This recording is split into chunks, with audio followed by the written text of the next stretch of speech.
both of them grinning like that. Well, Christy, you and Jennifer can take the rest of that cake with you. Oh yeah, we did split up from everybody. Well, we ate half of it, so we'll have a quarter. I'm sure we can split it up, Dad.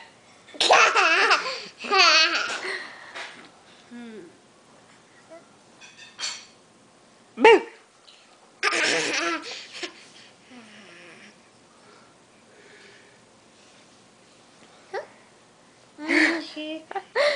Toast? She's like, here, let me spread my toast for you.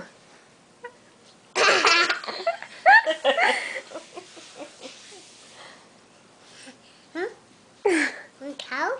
Toast? I thought it was going to be rainy.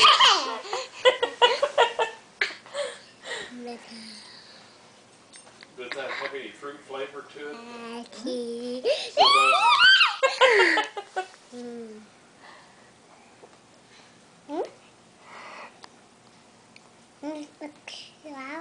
make sure that broom is screwed in real nice and firm.